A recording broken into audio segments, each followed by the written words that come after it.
예, 다카이치 총리죠. 이 중일 관계가 갈수록 악화하고 있습니다. 남아프리카에서 주요 20개국 정상회의가 열렸죠. 이 자리엔 중국과 일본 총리가 참석했는데 같이 사진을 찍었지만 멀찌감치 떨어져 있었고 긴장감이 많았습니다. 먼저 관련된 발언 확인합니다. 政府として、戦略的に対応していく上でですね、じゃあ何をします、何をしませんということはですね、手の内を晒すということにもなりかねないということはご理解いただいてですね。李强总理没有会见日方领导人的安排，请日方自重。 예, 다카이치 총리가 SNS에 글을 올렸는데, 자, 보세요. 노란색. 얕보이지 않을 옷을 고르는데 몇 시간을 썼다. 외교 교섭에서 마운트를 취할 수 있는 옷을 무리해서라도 사야 할지도 모르겠다. 자, 저게 G20 정상회담을 앞두고 가는 비행기에서 다카이치 총리가 쓴 SNS 글입니다. 옷 얘기? 한가하다. 지금 중국과는 엄청난 갈등, 이 대만 문제에 개입했네 안 했네를 놓고 거의 전쟁 분위기까지 가는 그런 말싸움이 벌어지고 있는 상황에서 얕보이지 않는 옷을 골랐다. 자, 성친 부의장, 마운트란 얘기가 나오는데 마운트가 그 반려견 키우는 집은 다 알지 않습니까? 걔가 개 위에 올라타는 그런 행동. 그 얘기를 했다는 건 무슨 뜻이에요? 그러니까 우위를 점할 수 있는 행동, 그러니까 옷. 저는 그 얘기를 듣고 그런 옷이 뭐지라는 생각이 들었거든요. 예. 옷을 어떻게 입고 갔을 때 상대방으로 하여금 저 사람은 나보다 위에 있구나를 느끼게 할 수 있는가. 사실 어려운 거거든요. 그러니까 황제복을 입고 가는 것도 그렇죠. 아닐 텐데 저는 저 복장이거든요. 저게 무슨 우위를 나타낼 수 있는 복장은 아닌데. 그러니까 사실상 하기 전에 뭔가 선전포고 같은 나는 당신에게 중국에게 얕보이지 않겠다라는 일본 총리로서의 좀 자신감 이런 그 강한 의지를 보여준 거라고 저는 보고요.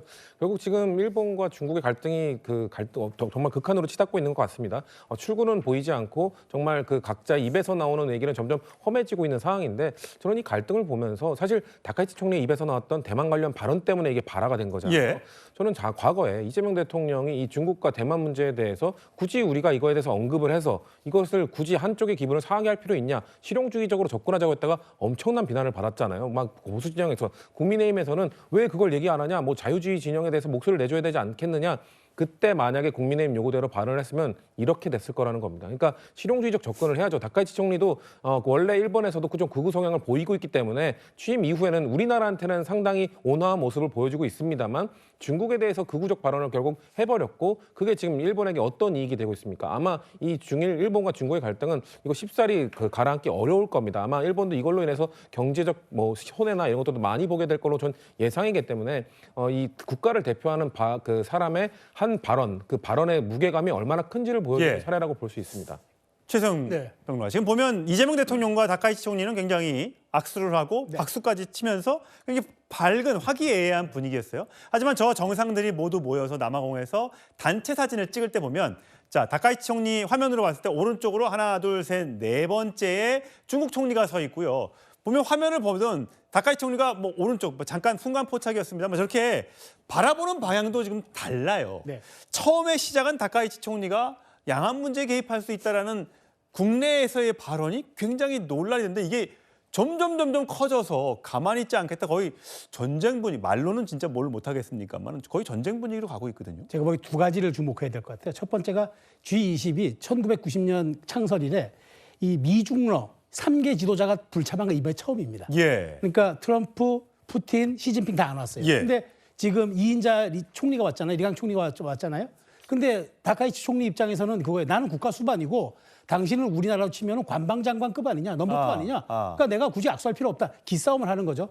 또 하나가 지금 일본 내부 사정인데 일본의 이제 말하자면 우익연합에서 공명당이 탈퇴하면서 지금 굉장히 말하자면 중국 레버리지가 약화돼 버렸어요. 약간 공명당이 중국과 친중 노선이었는데 이게 빠져버리니까 지금 다카이치 총리 입장에서는 발언을 회수할 수도 출구 전략을 짤 수가 없어요. 예. 또 일본 입장에서는 자신의 이제 얼마 안 된 총리가 말을 회수해버리면 이건 국가 체면에도 문제가 있고 중국 입장에서는 당신들 레드라인 넘었어. 우리 이제 이건 우리는 더 이상 용납하지 않을 거야라고 하니까 출구 전략을 못 잡는 거예요. 그렇지만 저는 어쨌든 물밑대안은 있을 걸로 보는데 이번에 저렇게 이른바 총리 리창 총리 패싱은 저는 다카이치가 당분간은 내기를 가겠다는 그 일종의 자기의 어떤 정치적 노선을 보여준 사안이기 때문에 여기에 대해서 출구 전략이 굉장히 저는 조심스럽게 논의가 될 것으로 생각은 됩니다. 예, 내년 일본에서 열릴 예정인 한중일 정상회의도 지금 분위기라면 열리기가 좀 어려울 것 같습니다. 일본 교도통신 보도에 따르면요, 중국이 관계국에 다카이치 대응이 부적절하다는 의사를 전달하면서 이 한중일 정상회담마저도 무산 위기에 놓였다고 합니다. 이게 말싸움으로 끝나면 그나마 다행인데요. 혹시라도 뭔가 이 계기가 돼서 양측이 무력으로 충돌하는 건 아니냐라는 우려가 나오고 있습니다. 그래서 전쟁 또 군사훈련하는 모습을 대놓고 공개를 하면서 그런 분위기가 점점 더 무르익어 가는 것 아니냐라는 얘기가 나오고 있는데 관련된 발언 준비했습니다.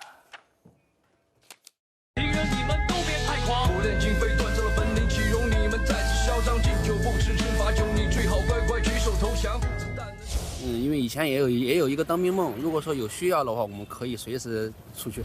他要是武力的话，不介意把他这个国家收拾了。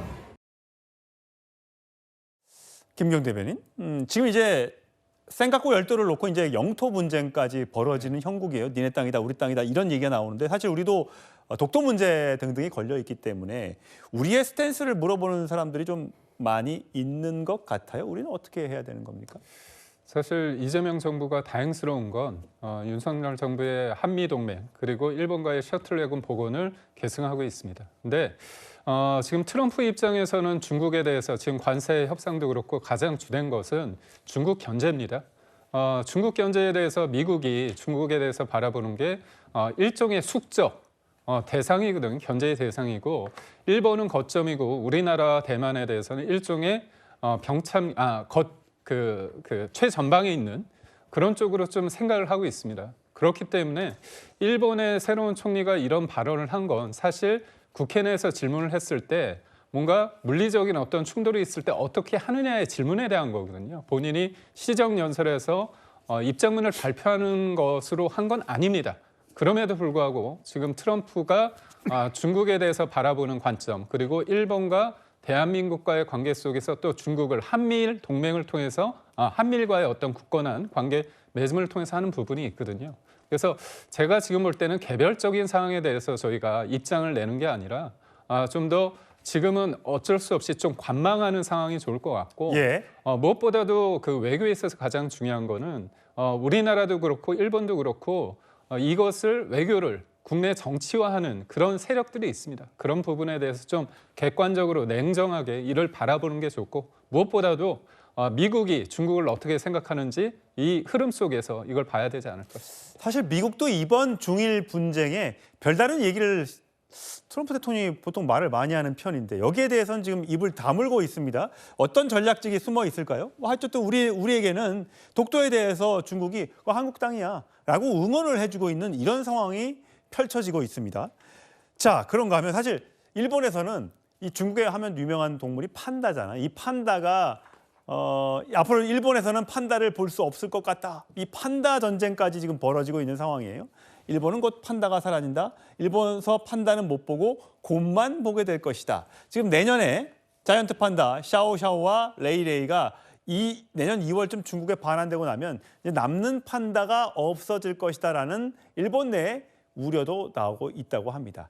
과연요, 이 중일 전쟁 어디까지 갈 것인지 우리는 어떤 입장을 취해야 할지 굉장히 미묘한 시점이기 때문에 그래서 우리의 외교력이 시험대에 올랐다는 이야기가 나오고 있습니다.